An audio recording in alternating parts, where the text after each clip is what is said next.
Monter une entreprise 100% en télétravail, avant le Covid, ça paraissait impossible. Et monter une équipe commerciale en télétravail, encore plus. Beaucoup de VC et d'investisseurs disaient que c'était impossible. Et pourtant, Chili Piper, aujourd'hui, c'est plus de 10 millions de chiffre d'affaires, une série B à 33 millions et 190 employés dans plus de 30 pays. Quand l'impossible devient possible, c'est ce dont on va discuter aujourd'hui.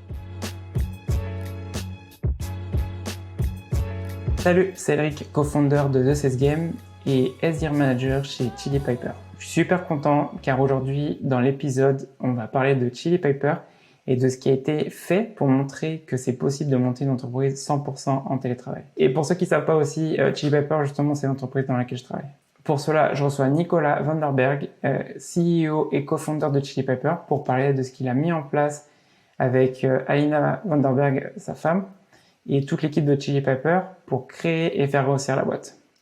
On va parler de Nicolas, de sa rencontre avec Steve Jobs, des particularités de Chili Piper, comme par exemple l'équipe commerciale donc, qui est 100% remote, même avant le Covid, que l'entreprise n'est pas d'équipe inbound SDR, et aussi de la politique de ne pas faire de réduction avec les clients.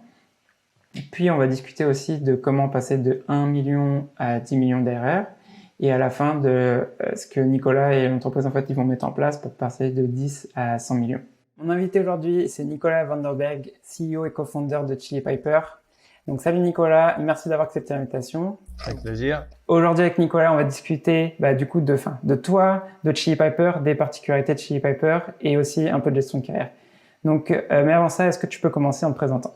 Ouais, donc je m'appelle Nicolas Vandenberg, j'ai un nom du Nord, mais j'ai grandi à Marseille. J'ai étudié à Paris, puis après j'ai voulu aller à l'international. Et donc je suis parti aux États-Unis dans les années 90, je suis arrivé à Stanford. J'ai eu la chance, quand j'étais à Stanford, pour faire mon MBA, d'être mis en contact avec Steve Jobs, qui à l'époque faisait une société qui s'appelait Next. La blague c'était que c'était Next to Nowhere. Là, ça marchait pas du tout. Et malgré tout, ça m'a complètement impressionné. Je me suis dit, c'est ça que je veux faire. Et j'ai complètement changé ma vision de la vie. Je suis resté dans la Silicon Valley. Et j'ai décidé de faire des sociétés tech et c'est ce que j'ai fait depuis. Et du coup, comment... parce qu'en fait, j'ai écouté un peu plusieurs podcasts où tu es passé dessus. Toi, du coup, ça fait très longtemps que tu es dans la vente. Du coup, comment tu es tombé dans la vente? Alors, la vente, j'y suis tombé comme Obélix quand j'étais petit. C'était marrant parce que donc je voulais gagner un peu d'argent pour être indépendant en fait. Quand donc au début, je donnais des cours de maths. Et puis après, j'ai vu une annonce, ils cherchaient des vendeurs pour des occasions sur le week-end et tout. Et une fois, je suis tombé sur une annonce où ils cherchaient un vendeur pour vendre des journaux, le journal du dimanche, dans la rue. Et je suis rentré, j'avais vendu 25 fois plus de journaux que le suivant. Et du coup, je me suis dit, visiblement, j'ai quelque chose. Ça me plaisait beaucoup. En fait, ça me faisait super marrer de vendre. Et du coup, je me suis pris un peu de passion pour ça. Et en fait, j'ai pas vraiment fait une carrière traditionnelle dans la vente. C'est-à-dire, je suis pas rentré comme vendeur. À l'époque, la grande recommandation des chasseurs de tête, c'était d'être vendeur chez IBM. Et ça me paraissait super boring. Je suis parti faire du marketing chez Procter & Gamble. Après du conseil en stratégie, mais surtout dans le conseil en stratégie, j'étais tout de suite orienté vente en fait. Donc mon grand plaisir, c'est de vendre des projets. Je l'ai réalisé aussi, mais donc j'étais même pas manager, j'avais déjà vendu des cas, ce que ça s'appelle des cas, des clients anglais par exemple, des clients belges. C'est vraiment un truc qui me plaît et pour lequel j'ai de la chance d'être doué. Et du coup, quand tu disais que tu as commencé avec un job de vendeur de journaux, par exemple, tu avais quel âge quand tu as fait ça? 17. Tu avais 17. Ouais, jeune, ouais. Et ouais, c'est marrant parce que les autres autour de moi, c'était plutôt des gens qui avaient 20 voire 30, quoi, c'était pas leur job principal, mais ils faisaient ça pour arrondir leur fin de mois. Et j'étais surpris en fait quand je suis rentré parce qu'on est tous dispatchés, on est revenus et à la fin quand j'ai regardé ce que les autres avaient vendu, ce que j'avais vendu, j'étais surpris qu'ils avaient vendu ce qui me paraissait si peu quoi. Mais ouais, l'aspect de chasse du vendeur, de trouver l'angle et du closing, c'est un truc qui me plaît vachement.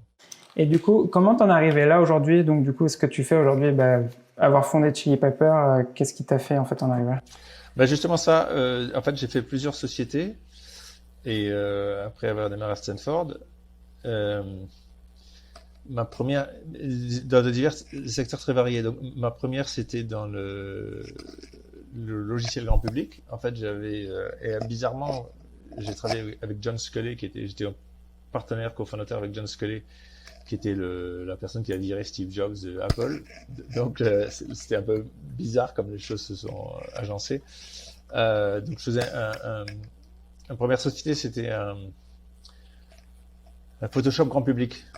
Donc, je pourrais dire l'Instagram sur PC, on pourrait dire. Et donc ça a bien marché. On a monté 10 millions de chiffre d'affaires, mais c'est la fin des années 90 où tout le monde faisait l'Internet. Et je me suis dit, je vais pas faire du software quand tout le monde fait l'Internet. Donc, j'ai vendu mes parts avec succès. J'ai démarré une société Internet. Et donc, je suis parti comme ça sur des directions. Et la boîte suivante, c'était une boîte de biométrie. Et enfin, là, plus récemment, je me suis dit, mais non, si je fais une nouvelle boîte, je vais faire dans un secteur qui me plaît beaucoup. Et comme le secteur de la vente me plaît beaucoup, je voyais bien, je me disais, le secteur de la vente va être complètement touché par la nouvelle vague cloud, apps et tout ça. Donc, mes boîtes d'avant, c'était des boîtes fondées sur des idées, donc une idée produit ou une invention. Par exemple, ma boîte de biométrie, c'était un copain à moi qui avait inventé un truc pour mieux reconnaître les visages. Il avait fait un truc vraiment puissant, donc je lui ai dit, ok, on se met en business ensemble et je construis la boîte. Alors que Chili Piper, c'est une boîte de thèse en fait. C'est avec Alina, on s'est dit, Alina qui est donc ma femme, qui a fait sa carrière dans la gestion de produits et le développement de produits. On s'est dit, le secteur des ventes va changer, c'est un secteur qui me plaît, qui m'intéresse, et elle a du talent pour construire des produits, et donc on va démarrer. Le risque de ça, c'est de démarrer puis d'avoir rien à vendre, et du coup, on a cherché tout de suite un produit pour lequel on allait avoir des chiffres d'affaires rapidement, donc un produit qu'on va faire rapidement. Et on est tombé en parlant à beaucoup de sociétés, on est tombé sur ce problème de la transition entre les équipes de prospecting et les équipes de vente, donc c'est ce qui s'appelle le hand-off entre les ventes, qui était un petit problème étroit mais que tout le monde avait. Et du coup, quand j'ai dit ça à Alina, elle m'a dit, j'ai pas quitté mon job où je gérais 200 personnes pour faire un petit produit étroit comme ça. Et je lui ai dit, c'est comme ça la vie de la startup, il faut démarrer là où il y a de l'argent. Mais ça a marché, on a construit le produit en 4 mois, donc de janvier à avril 2016, et on avait un client qui avait prépayé pour le produit. Et après, en mai, on a fait notre premier client, donc suivant, qui était Greenhouse à New York. Donc je suis rentré avec mon chèque de $8,000 de Greenhouse qui avait acheté le produit pour une année. Et voilà, on était parti, on avait commencé en business. Et finalement, comme j'aime la vente, je faisais la vente moi-même en direct, et jusqu'à ce qu'on soit je sais pas si comment mais au moins 1,5 million, j'ai fait la vente moi-même. Je crois même, je me demande si on peut monter jusqu'à 1 million. Ouais, donc voilà, Alina faisait tout, produit et customer success, et moi la vente. Et du coup, pour expliquer pour ceux qui connaissent pas Chili Piper, tu peux expliquer ce que c'est? Ouais, donc on a démarré sur ce produit qui était pour les équipes de prospection. Et un jour, j'ai parlé à un prospecteur qui donc s'appelle Inbound SDR. Et je dis, c'est quoi ton job? Et il m'a dit, les gens, les prospects, ils viennent sur le site web, ils disent qu'ils veulent une démo, donc ils remplissent un formulaire, ils l'envoient, et ils reçoivent une page qui leur dit, merci, quelqu'un vous a appelé, c'est mon job de les appeler, et de planifier la démo. Et je dis, comment ça se passe? Il me dit, ça se passe super bien, je convertis à 40%. Il me dit, tu convertis à 40%, qu'est-ce que tu veux dire par là? Il me dit, tu veux dire qu'il y a 60 personnes qui ont demandé une démo et qui n'ont pas eu la démo? Et c'était le cas, en fait, dans l'industrie, c'était accepté, c'était le processus. Et donc, on a inventé une solution qui se met dans la page du site web, qui en temps réel récupère les données de la forme, du formulaire, qualifie à partir de ces données, que c'est un prospect qui est intéressant pour la société, retrouve les bons calendriers, donc fait le routing, et présente le calendrier en temps réel. Et donc, le prospect a juste à cliquer sur une heure qu'il arrange, et c'est fait. Et du coup, les taux de conversion sont passés de 40 à 80%. Et voilà, ça c'est vraiment le produit qui a fait démarrer Chili Piper, parce que c'est un produit qui a un retour sur investissement immédiat et très clair. Donc c'est ça qui nous a permis de croître maintenant à plus de 170 personnes et avec des clients comme Intuit, Spotify, Airbnb, tous les grands noms de la tech. Tu disais tout à l'heure un peu, l'idée en fait c'était venu en discutant avec d'autres boîtes. Du coup, entre ce hand-off, du coup, qu'est-ce qu'ils te disaient en fait ces boîtes-là en fait quand tu as commencé à discuter avec eux pour avoir ce premier produit que vous avez fait avec Alina? C'était une boîte en particulier qui on était parti sur les Five Stars, ça s'appelle Five Stars. Okay. Five Stars à San Francisco. On était parti sur les problèmes de calendrier et de email en fait, c'est là qu'on a cherché. Et donc on parlait du problème de calendrier et c'est la directrice des opérations de Five Stars qui me dit moi j'ai un problème de calendrier, c'est que quand mes prospecteurs ont quelqu'un au téléphone qui est intéressé, ils disent ok, je vais vous prendre un rendez-vous, donc avec le prospect. Ils devaient savoir avec qui prendre le rendez-vous, et donc il y avait un système de round robin. De façon aléatoire de distribuer le prospect. Et donc ils devaient aller voir sur une spreadsheet pour voir qui était le vendeur qui allait prendre la démo, parce qu'on les avertit. Retrouver le calendrier du vendeur, créer l'invitation, envoyer l'invitation au prospect, tout ça, ça prend 7 minutes. Et en plus, les gens trichaient, ils donnaient des bonnes démos à leurs copains. Et donc, c'est ça qu'on nous a demandé d'automatiser. Et donc, on est passé de 7 minutes à 5 secondes, en fait, parce que le software, il retrouve automatiquement il retrouve le calendrier, tu passes un bouton, il crée l'invitation et envoie l'invitation. Et donc, quand on nous a dit j'ai ce problème, je lui ai dit tiens, je me demande s'il y a beaucoup de sociétés qui travaillent comme ça, qui ont les prospecteurs qui doivent prendre des meetings pour des vendeurs de façon round robin. Et en fait, c'était plus de la moitié des sociétés, et donc plus de la moitié des sociétés avaient ce problème. Et donc, on l'a résolu pour Five Star, et après on est allé voir tous les autres, on a dit vous avez ce problème et tout. Donc on était les premiers à résoudre le problème, donc c'est pas nous qui avons eu l'idée de résoudre ce problème, c'est quelqu'un qui nous a dit j'ai ce problème, si vous pouvez le résoudre, mais on était autour des questions de calendrier, donc on parlait qu'est-ce que vous avez comme problème de calendrier.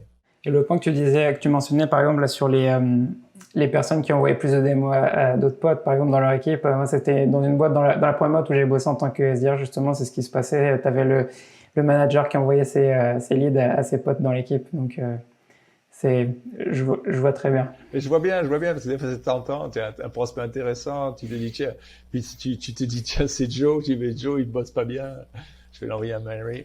Voilà, mais après, on a sophistiqué le truc, parce qu'au début, c'était simplement une version aléatoire, enfin, tout le monde avait le même monde. Ouais. Après, on a ajouté des poids ou des autres critères pour, donc, la directrice des opérations, le directeur d'opération, on peut décider que certains en auront plus que d'autres ou sur certains critères. Par exemple, on a eu surtout sur notre produit, ce qu'on appelle Form Concierge, le produit sur l'inbound. On a un client qui utilise des données pour évaluer la qualité du lead, et il les met en trois niveaux, A, B, C, et donc il met les A, c'est les meilleurs vendeurs, les B, c'est les vendeurs moins bons, et les C au troisième tiers, comme ça. Donc, et ça, on l'a automatisé, donc en temps réel. Parce qu'au début, on disait c'est pas possible, parce que nous, on a ce système compliqué d'allocation, et on a dit tout est possible avec notre système de règles, et on a implémenté ça. Donc, on peut faire plus sophistiqué que simplement l'aléatoire. Et du coup, je voulais commencer un peu à parler des particularités de Chili Piper, parce que quand on voit sur le papier, enfin, ça peut être une boîte comme une autre, je pense qu'il y a un point en fait moi qui m'a vraiment plu dans la boîte avant de la rejoindre, c'était le fait que l'entreprise elle soit complètement remote, mais aussi l'équipe sales. Et ça, c'est un truc, même avant le Covid, c'était déjà en place. C'est pas à cause du Covid, c'était déjà en place depuis le début. Et ça, en fait, je voulais voir un peu avec toi, qu'est-ce qui t'avait donné en fait cette envie de pouvoir avoir une équipe sales aussi en remote, du coup? Ouais, c'est une très bonne question, parce qu'en fait, tout le monde nous dit que c'était pas possible.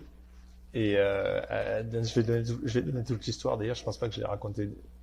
Je crois que je l'ai jamais raconté. L'idée pourquoi on a fait Chili Piper de façon remote, c'est parce que Alina, comme tu le sais, est d'origine roumaine, moi français, donc on s'est dit on va embaucher des talents dans le monde entier, parce qu'il y a des gens bons dans le monde entier.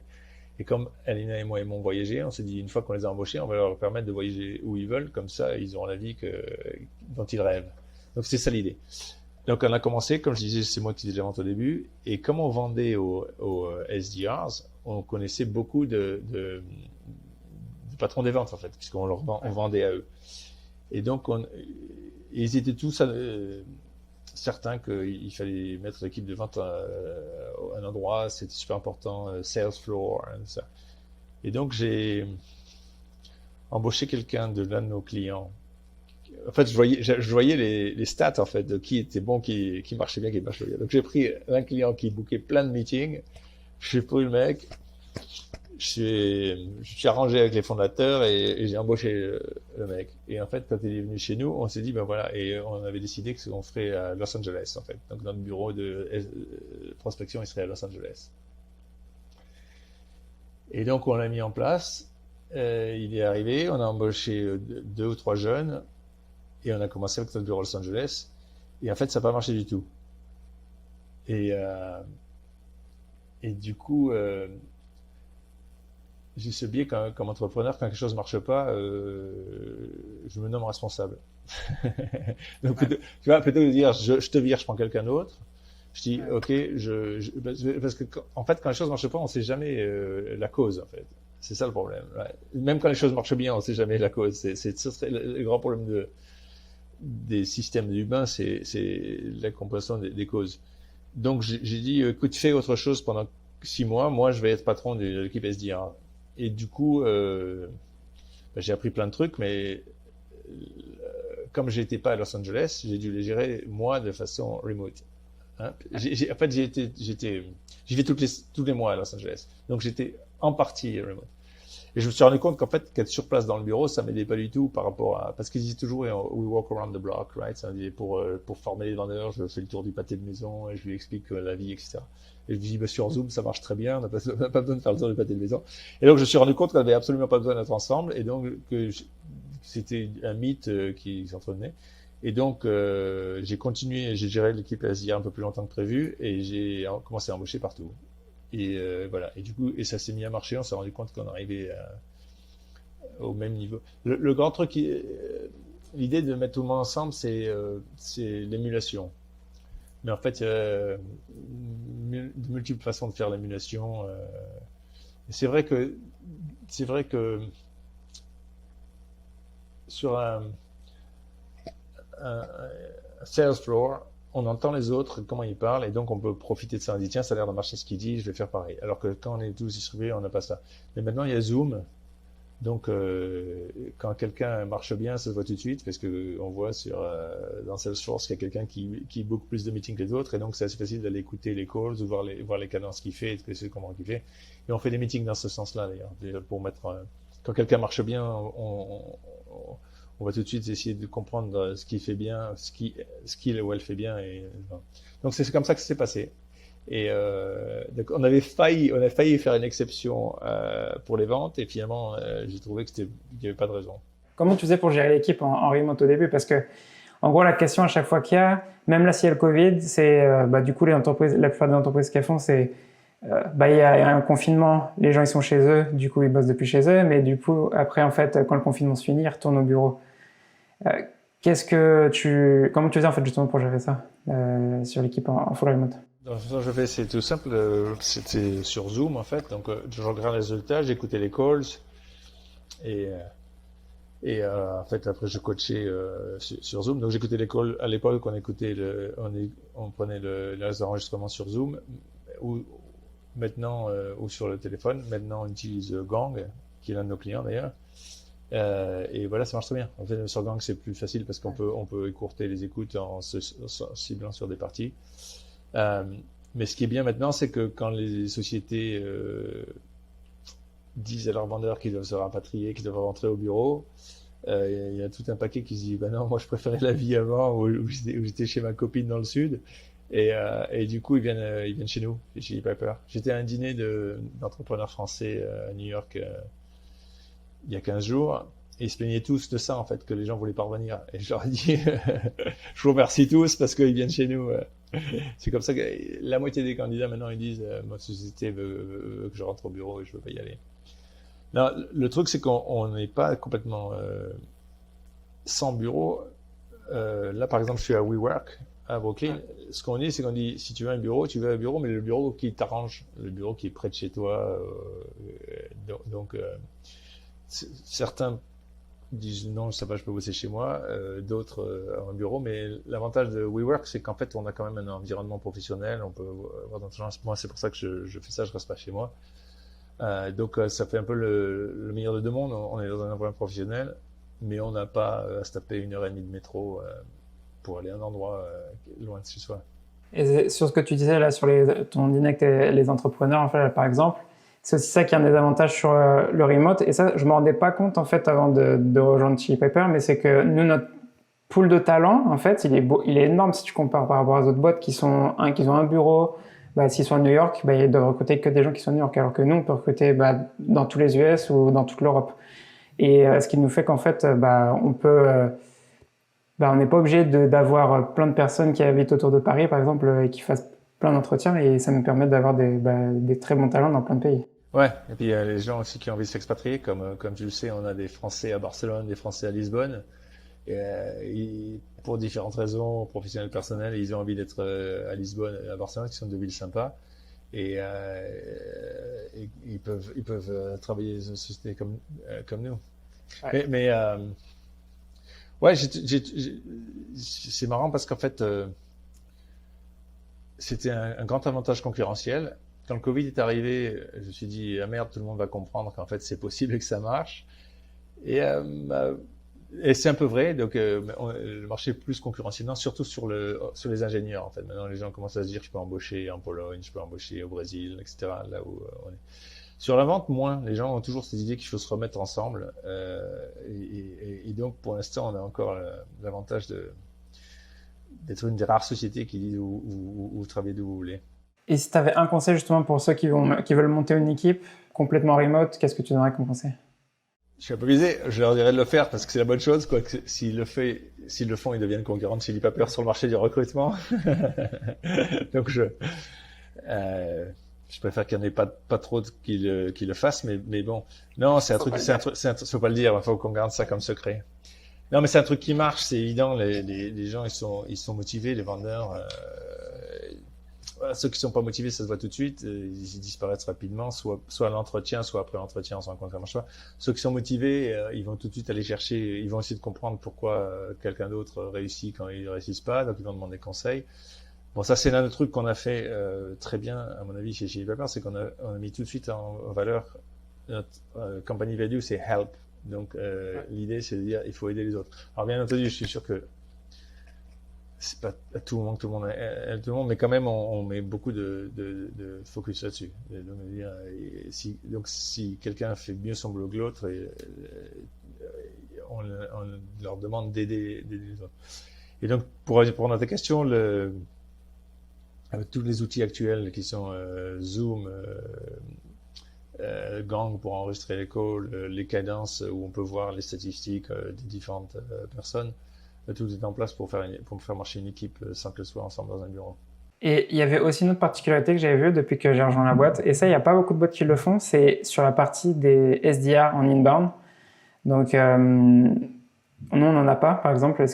Pourquoi tu as fait le choix, par exemple, de ne pas en avoir? Est-ce que c'est par rapport aux produits qu'on vend ou est-ce que c'est par rapport à notre choix au niveau du process de vente pour que ce soit plus simple? Oui, en fait, il y a deux inbound SDR dans la compréhension du marché. En fait, les gens appellent inbound SDR. Le premier, c'est celui que j'avais décrit plus tôt, dont le job, c'est d'appeler celui qui a demandé une démo et de la scheduler. Donc celui-là, il est absurde et c'est ça qu'on a automatisé. Parce que c'est pas vraiment un job de vendeur, c'est un job d'assistante en fait, d'assistant.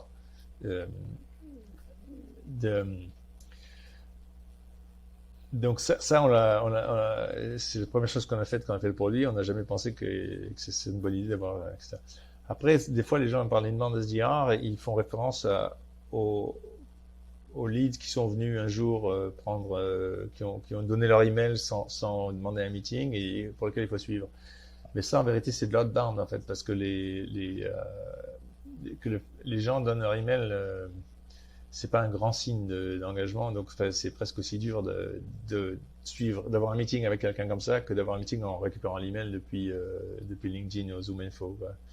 Donc ça, c'est pas de l'inbound, donc pour nous, on appelle ça de l'outbound. Et donc, on n'a pas d'inbound, vu que soit c'est de l'outbound, soit c'est quelque chose qui ne devrait pas être donné à un vendeur. C'est quelque chose qui devrait être automatisé avec Chili Piper. Ouais, du coup, ils s'envoient directement aux comptes exécutifs. Exactement, directement exécutif. Alors, beaucoup de gens nous disent, ah, mais non, ça va pas parce qu'il faut faire la qualification. Et en fait, la qualification, ce qu'on rend compte, c'est que il suffit de poser la question dans le formulaire. C'est très rare qu'il y ait beaucoup de degrés de qualification. C'est très rare que ce soit un truc complexe ou multidimensionnel où il faut. Mais même si c'est le cas, il suffit de poser la question dans le formulaire. En général, les gens ne demandent pas dans les formulaires. Nous, on a le cas à Chili Piper où les gens, au début, on travaillait qu'avec les gens qui étaient sur Salesforce. Donc les gens, ils mettaient Salesforce. Ils n'étaient pas sur Salesforce, donc on les disqualifiait. Donc on disait, on peut pas prendre un rendez-vous avec vous parce qu'on pourra pas travailler avec vous. Il y en a quelques-uns qui revenaient en disant qu'ils sont sur Salesforce pour parler à quelqu'un, parce qu'en fait, ils étaient tellement motivés pour utiliser notre produit qu'ils voulaient demander quand est-ce qu'on serait sur d'autres plateformes, ou est-ce qu'il n'y a pas un moyen de le faire marcher, etc. Donc ils étaient tellement motivés, donc je dirais, ils étaient tellement motivés qu'ils mentaient. Mais en général, les gens ne mentent pas, ils donnent les bonnes informations dans les formulaires, et donc c'est très simple. Je me rappelle, Twilio, il nous disait... ouais, pour nous, il faut qu'on sache qu'il y a un projet existant. C'est-à-dire qu'ils sont intéressés, mais qu'il y a un projet. S'il n'y a pas de projet, c'est une perte de temps, etc. Mais en fait, c'est super facile. Je demande, what stage are you at? Est-ce que vous avez un projet en route? Oui, non. Et les gens ne mentent pas. Donc, ils vont dire non, et ils vont dire, OK, on vous rappellera un autre jour, ou, on vous donne là-dessus.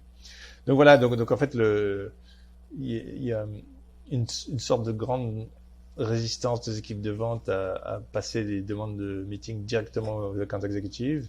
Souvent simplement parce qu'ils ont l'habitude de mettre des SDR, ou parce qu'ils ont déjà embauché les gens et qu'ils ne veulent pas avoir l'air d'un con en disant j'ai embauché 5 personnes, mais maintenant en fait on n'en avait pas besoin. Mais en fait, il vaut mieux convertir à 80%, avoir l'air bête pendant un petit moment que rester à 40% et pas changer d'avis. Ouais. Et il y a ça, et aussi en fait, c'est que ça rajoute une étape dans le process. Et je sais qu'aujourd'hui, il y a de plus en plus de prospects ou de clients, en fait, quand ils ont un call avec un SDR, ça leur casse les couilles, en fait, d'être dans un call avec un SDR, juste pour qu'ils lui répondent à ces questions de est-ce que vous avez du budget? Est-ce que vous avez un projet? Alors que, comme tu disais, tu peux le mettre sur le formulaire et au final, le prospect, il l'envoie directement à l'heure. Ouais, exactement, parce que les gens, maintenant, ils sont de plus en plus connaisseurs du processus, et donc ils voient tout de suite que c'est un SDR et qui vont devoir faire un autre meeting pour avoir les infos dont ils ont envie, et c'est de moins en moins acceptable. D'autant qu'il y a un phénomène important que j'ai cité dans un article que j'ai écrit, c'est qu'en fait, il y a une explosion, surtout dans le monde tech, il y a une explosion du monde de solutions, et les données sont disponibles de façon beaucoup plus rapide. Et donc, en fait, il y a beaucoup plus de décisions à prendre. Tout le monde fait beaucoup plus d'achats maintenant que ce qu'on faisait il y a 10 ans. Donc, moi, je prends l'exemple quand j'ai fait un moment, je me suis trouvé directeur informatique d'une société de télécom. Je sais pas, j'avais peut-être 10 fournisseurs, en fait. J'avais 10 fournisseurs. Il y avait Oracle, Wipro, et voilà. Donc, je faisais du fournisseur, et chaque fournisseur, Oracle, c'était mon prédécesseur qui avait ça, mais il avait fourni un package avec 17 solutions. Donc, il y avait 17 solutions, c'était partie du deal Oracle et tout. Maintenant, plus personne ne fait ça. On va pas acheter 17 solutions de trucs. On va aller chercher la meilleure solution, comme tout marche ensemble. Donc, nous, par exemple, je sais plus où on en est, mais si, un bon exemple, c'est on a embauché un directeur pour faire les analytics. Il est arrivé, il a dit, OK, j'ai besoin de 5 solutions différentes. Et donc, on a fait 5 achats en 3 semaines. Donc ça va super vite. Donc si quelqu'un nous dit je vais vous rappeler, on remplit le formulaire on est intéressé par un fournisseur, et il nous dit quelqu'un va vous appeler demain et tu auras un call avec le SDR pour te qualifier, etc. Et il a déjà perdu par rapport à celui qui qui a pris son rendez-vous en temps réel et avec qui on est déjà en train de parler à la bonne personne. Après, dernier point en fait sur les particularités de Chili Piper, c'était la politique du no discount. Ça, comment ça s'était venu en fait cette idée? Parce que je crois que c'est depuis le début de Chili en fait que tu as... C'est une idée d'Alina. Ok, et ça lui est venu comment? Elle avait en fait, quand elle était chez Pearson, elle avait un gros job et elle avait été super frustrée par les fournisseurs et les négociations. Et donc, ça lui paraît. Elle s'est dit, nous, on va faire un produit, on va le mettre à un prix qui est très raisonnable. Et après, c'est le prix, on va pas faire de différence entre les gens. C'est ça l'idée principale, c'est qu'on va pas faire de différence. On va pas dire, toi, je te donne un 10% de discount, toi 20%, toi. Et du coup, tu sais jamais où tu en es. Ça donne une négociation souvent. Ça met un côté désagréable à la relation aussi. Alors, je sais qu'il y a beaucoup d'acheteurs qui aiment bien négocier, et que c'est difficile. Mais ça fait un côté hostile où tu m'as pas donné ce que je voulais, etc. Alors que nous, c'est simple, on ne donne à personne, donc faut pas le prendre personnellement, c'est personne à discount, que ce soit Facebook ou que ce soit la start-up avec 3 employés, c'est le même prix. Et voilà, donc c'était son idée pour éviter tout ce côté négatif autour de la perception que peut-être tu t'es fait avoir parce que tu aurais pu négocier un meilleur discount ou... Il y a aussi le rush de fin de mois où le vendeur dit allez, si tu closes le deal, je te donne 20%. Et tu vois, et du coup, tu te retrouves avec des clients qui ont des gros discounts sans raison. Donc, on a tout et ça a super bien marché. Donc, au début, j'avais plein de remontées, des vendeurs qui me disaient il faut que tu lui parles parce qu'il n'accepte pas et tout. Mais maintenant, c'est tellement connu, accepté que ça marche. Et je pense que c'est l'avenir aussi. On m'avait dit, oui, tu verras, quand tu vas à des grosses sociétés, tu n'y arriveras pas. Mais en fait, c'est passé de la même façon parce que les acheteurs, ils sont tenus à livrer les solutions que leurs utilisateurs veulent. Et donc, si l'utilisateur a dit, moi, je veux Chili Piper. Ça m'est arrivé 10 fois où l'acheteur a dit, bon, je crois que ce ne sera pas possible de travailler ensemble.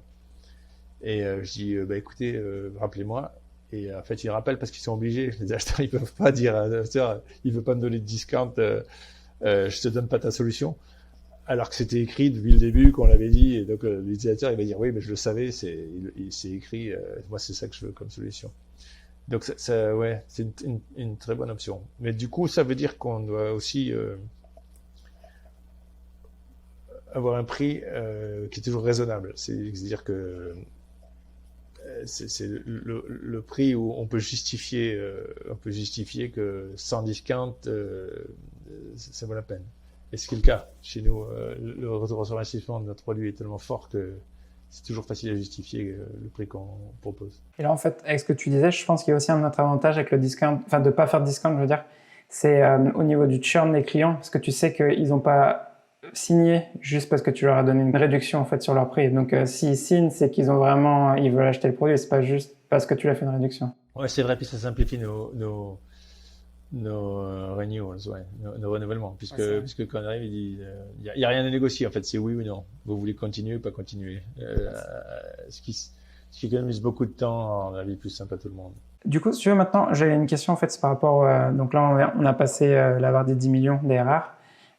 Est-ce que tu peux expliquer un peu rapidement en fait ce que tu as mis en place du coup, tu disais qu'au début c'était toi qui gérais les ventes jusqu'à quasiment 1 million.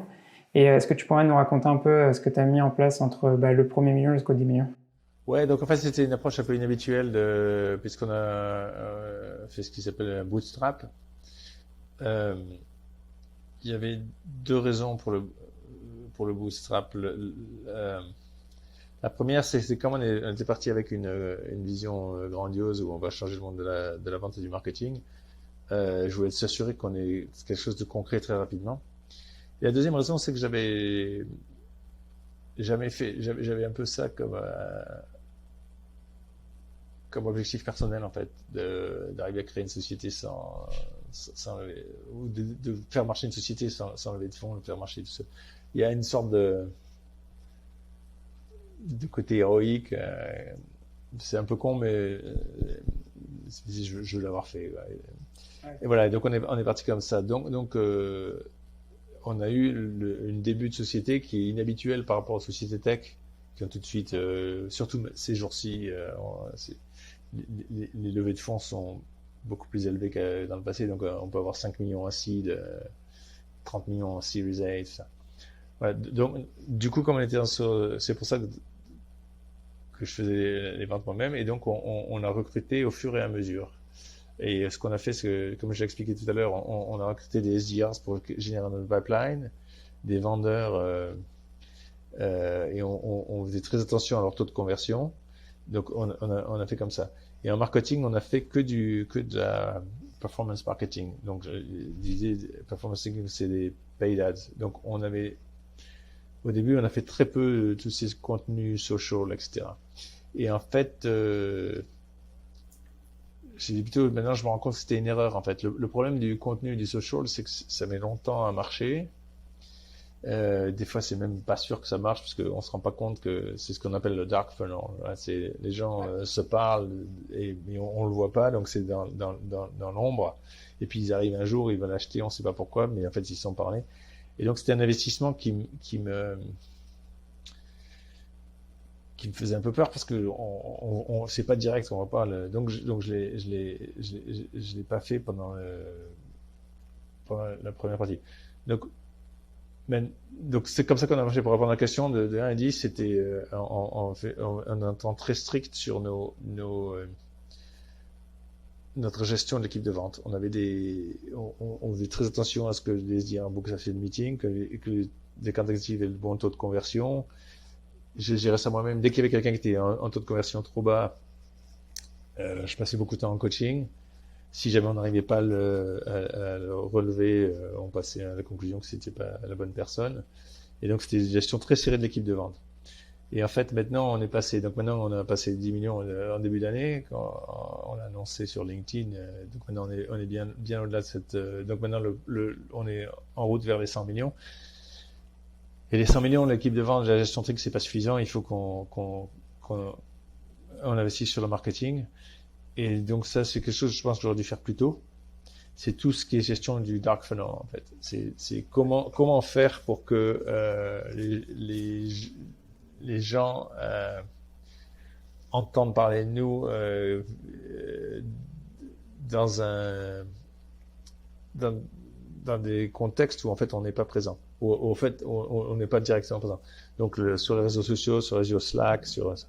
Et donc on a construit tout un programme maintenant qu'on est en train de mettre en place pour cibler les influenceurs, pour construire ce qui s'appelle Customer Advisory Board. Donc je sais pas comment c'est, utiliser nos clients pour nous recommander, travailler plus sur les reviews, travailler plus sur tout ce qui est réseaux sociaux, LinkedIn, etc. Pour que plutôt que ce soit nous qui disions que pour les génial, ce soit nos clients et ceux qui nous connaissent qui nous recommandent. Donc c'est tout un travail en fait qui a un retour sur investissement moins évident, mais on le voit bien parce qu'en fait ce qu'on mesure c'est notre inbound, donc les gens qui viennent sur notre site web. Ouais. Et ce volume il n'arrête pas de croître, donc visiblement ils ont entendu parler de nous quelque part. Et le nombre de sessions donc sur notre site diminue. Autrement dit, quand ils viennent, ils passent peu de temps sur le site parce qu'ils savent déjà ce qu'ils veulent. Donc je prends le nombre de sessions avant de demander une réunion. Ouais. Donc en fait, ils viennent, ils sont déjà au courant. Donc visiblement, ça marche. Même si c'est difficile à mesurer, ça marche. Donc on est, ça c'est notre grand investissement pour passer de 10 à 100 millions. Et du coup, en fait, à quel moment tu t'es rendu compte en fait de ça? Parce que justement, il y avait dans un podcast dont tu parlais de ça justement qu'avant tu étais beaucoup plus focus sur la vente, et en fait comment ça t'est venu en fait ce focus plus sur le marketing pour aider justement à faire grossir la boîte? Au bout d'un moment, on a arrêté de jouer au héros et on a pris un investissement. Ça s'est passé l'an dernier en fait, en 2020.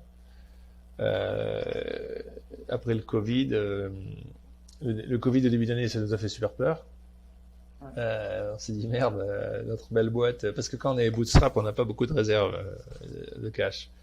Et donc on s'est dit merde, on va se faire éliminer comme un raz-de-marée. Donc en fait, avec Alina, on a pris un prêt auprès du gouvernement américain, ce qui se faisait bien, et on s'est dit, allez, avec ça nous tiendra. Donc le gouvernement américain a fait quelque chose de très bien, il prêtait de l'argent sans intérêt, avec même. On a pris cet argent, à se dire voilà, si jamais ça se passe mal, on résistera plus longtemps. Et en fait, c'est le contraire qui s'est passé, ça s'est passé plutôt mieux. Les gens ont acheté plus. On a perdu des clients, bien sûr, ceux qui étaient directement affectés par le Covid. Par exemple, il y avait une boîte qui organisait des voyages, ça a disparu. Mais on en a gagné plus qu'on a perdu. Et du coup, les investisseurs ont vu ça et sont venus chez nous direct en inbound, en fait. Et donc, on a fait une levée de 15 millions en juillet 2020. Et donc ça m'amène à la réponse à ta question. Et du coup, quand on a fait ça, on se dit maintenant c'est le bon moment pour embaucher, prendre un CMO et prendre les dépenses de marketing. Donc c'était juste un truc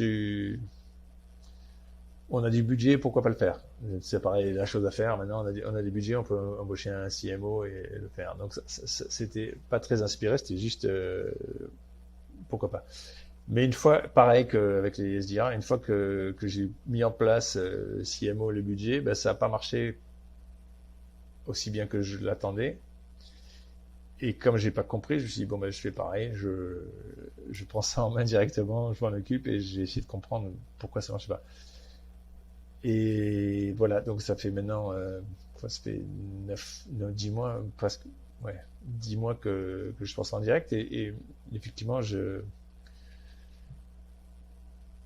pense que j'ai compris viscéralement ce qui est quand même simple intellectuellement, c'est cette idée du dark funnel et le fait qu'en fait, il y a plein de méthodes traditionnelles de marketing qui ont perdu leur efficacité en fait. Et donc, la principale, c'est ce qui s'appelle le nurturing, l'idée de prendre des leads et leur envoyer des emails. Alors ça, les emails, ils vont tous en spam en fait.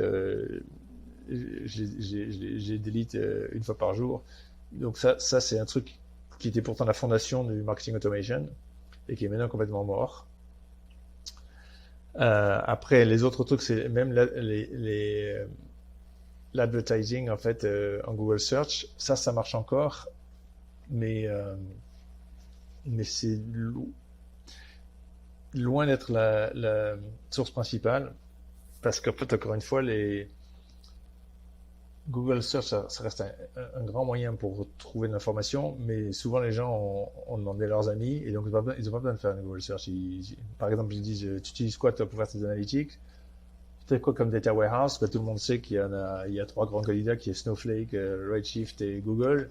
Et donc voilà, tu as tes 3 et maintenant tu t'appelles tes copains, tu dis qu'est-ce que tu en penses, qu'est-ce que tu as essayé et du coup tu vas directement chez eux. Donc tu cherches pas data warehouse, best data warehouse. Tu le sais, tu l'as entendu. Donc ça veut dire que en tout cas sur notre secteur, qui sont le canal paid ad search est toujours important, mais il a moins de part dans le total. Voilà, donc alors tout ça c'est le dark funnel et du coup en regardant un peu les stats d'où venaient nos utilisateurs, en leur demandant comment vous avez entendu parler de nous et tout ça, on s'est rendu compte que c'est là qu'on devait mettre l'investissement.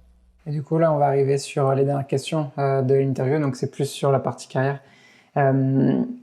Qu'est-ce que tu sais aujourd'hui sur la vente que tu aurais aimé savoir quand tu as commencé? La prospection. Quand je racontais, j'étais... quand je vendais des journaux, quand je suis en face de quelqu'un,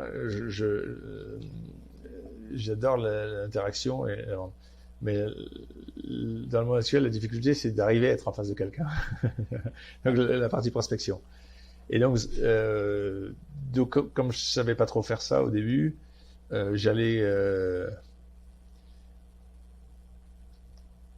c'est la blague du polytechnicien qui est avec la casserole, t'as entendu ça? Parce que je suis polytechnicien. C'est comment tu fais pour faire bouillir un œuf, tu prends, en partant de zéro, tu prends une casserole, tu mets de l'eau, tu allumes le gaz, tu fais chauffer l'eau, quand l'eau est au bout, tu mets l'œuf. Ok. Et maintenant, le politicien, c'est comment on fait pour bouillir un œuf quand il y a une casserole avec de l'eau? Et ben, tu prends la casserole, tu vides l'eau et tu te ramènes au problème précédent. T'as jamais entendu celle-là? Et voilà. Et donc, c'est un peu ce que je faisais pour la prospection. Je me disais, je ramène le problème précédent. Mon problème, c'est d'être en face de quelqu'un. Et donc, j'allais aux conférences. Au meet-up et tout. Et du coup, j'étais en face de quelqu'un. Et du coup, je pitchais les gens en direct, en personne, etc. Donc, tous les premiers deals de Chili Pepper, c'était tous les deals comme ça où j'allais à des conférences, je rencontrais les gens et je leur disais, ça vous intéresse, mon truc et tout. Et donc, pour répondre à la question, ce que j'aurais voulu savoir, c'est en fait, il y a tout un ensemble de méthodes de prospection maintenant sur LinkedIn, sur des cadences d'email, sur des phone calls qui sont super efficaces et qui sont assez techniques et qui doivent être maîtrisées pour bien comprendre la vente. C'est pour ça que je pense que c'est une super formation de faire du SDR quand on commence en vente. Souvent, j'ai des gens super seniors qui arrivent, ils sont genre account executive dans une boîte et ils font la demande d'être SDR chez Chili Pepper. Et je leur dis toujours, écoute, t'es un peu surqualifié, mais t'as absolument raison, ça va marcher. Tu commences à faire ça chez nous, tu vas apprendre les bases et après, nous, on est très ouvert à laisser progresser les gens très vite. Donc, tu vas être promu sans attendre, mais c'est une bonne formation. Donc, c'est ça la réponse à la question. Ce que j'aurais voulu savoir, c'est que la prospection, il y a maintenant tout un ensemble de techniques. Si j'avais pu les comprendre au moment où j'ai créé Chili Pepper, on aurait une croissance plus forte. Si tu avais un conseil à donner, et ce conseil, ça peut être pour des SDR ou des account exécutifs ou des VP Sales, qu'est-ce que ça serait ce conseil? Ouais, au niveau de gestion de carrière, le conseil à donner, c'est de rejoindre une boîte qui est connue pour son efficacité en vente. Et c'est un conseil simple, mais quand j'étais étudiant, la grande boîte c'était IBM, les gens allaient apprendre la vente chez IBM. Donc tu n'allais pas apprendre la vente chez Procter & Gamble et le marketing chez IBM, tu allais apprendre le marketing chez Procter & Gamble et la vente chez IBM. Et ça reste vrai. Mais maintenant, c'est plus des gros dinosaures où tu apprends, c'est dans les startups que tu apprends le mieux en fait. Et en fait, il y a des startups qui ont un DNA vente, un DNA produit, un DNA technologie. Et donc, le conseil que je donnerais, c'est d'aller dans ces startups qui ont ce DNA vente. Et évidemment, je pense que Chili Pepper en est une parce qu'on vend aux vendeurs, on est concentré sur la vente, etc. Mais on respire la vente. Donc, je parlais à d'autres entrepreneurs, quand je compare nos processus aux leurs, je vois qu'on est à l'avance. Donc, la question, c'est de bien choisir sa société, non pas, par exemple, aller apprendre la vente chez Google, par exemple. C'est pas une bonne idée parce qu'il n'y a rien à vendre. Tout ça se fait en ligne. Google n'est pas connu pour ce processus. Et donc, il faut bien faire sa recherche pour comprendre. Mais il y a des sociétés qui peuvent être fortes en vente même si elles ne vendent pas aux vendeurs. Donc, bien comprendre la culture de la société et si la culture de la startup est forte sur le processus de vente. Et donc, c'est ces sociétés-là qu'il faut rejoindre. Parce que là, on apprend et on progresse beaucoup plus vite et on apprend beaucoup plus et on est beaucoup plus valorisé sur le marché. Si tu avais 3 livres, 3 contenus que tu recommandes sur la vente, qu'est-ce que tu recommandes? Ça peut être des podcasts, des blogs ou des livres. Tu vas m'aider sur celui-là parce qu'il y a 3 livres qu'on fait qui sont absolument nécessaires à lire pour ce truc. Il y a Never Split the Difference qui est c'est ce qu'il appelle tactical empathy et ce que j'appelle mentalizing, c'est l'idée de se mettre dans les chaussures de l'autre. Il y a The Way of the Wolf qui est plutôt des techniques plus en prospection. The Way of the Wolf. Quel est le 3e livre? Rappelle-moi Eric. Du coup, nous, dans l'équipe SDR, on n'en a que 2 à lire, du coup. C'est Never Split the Difference et The Way of the Wolf. Donc, mais j'imagine que dans l'équipe AE, ils ont peut-être un 3e livre qui est Gap Selling. Ouais, ça peut faire le 3e. J'étais moins impressionné par celui-là, de la vente.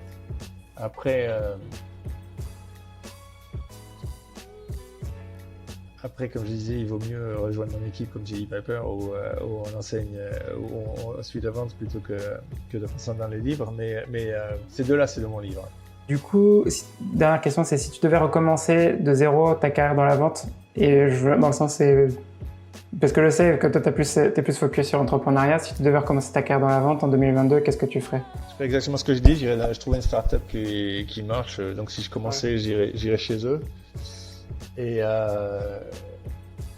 j'essaierai le premier truc, c'est de commencer par SDR, parce que comme j'ai dit tout à l'heure, c'est la fondation. Faut apprendre ce métier de production. Après, le truc différent, c'est d'être account exécutif, bien sûr. Et après, ça me paraît une bonne idée aussi pour être complet, d'essayer aussi le account management, qui est donc moins le hunting et plus le farming, pour tout maîtriser. Ouais. Il y a un truc qui est super important aussi, c'est que je garde quand même une passion pour tout ce qui est tech, parce que la vente maintenant, ça devient de plus en plus technique et il faut maîtriser les outils tech, en fait. Donc les outils informatiques, en fait. Parce que c'est entre un vendeur qui sait l'utiliser et un autre qui sait pas, ça change tout. Donc ce serait ça les étapes que je ferais. Ça marche. Du coup, Nicolas, merci beaucoup pour ton temps aujourd'hui et pour accepter de passer sur le podcast. Avec plaisir. À bientôt.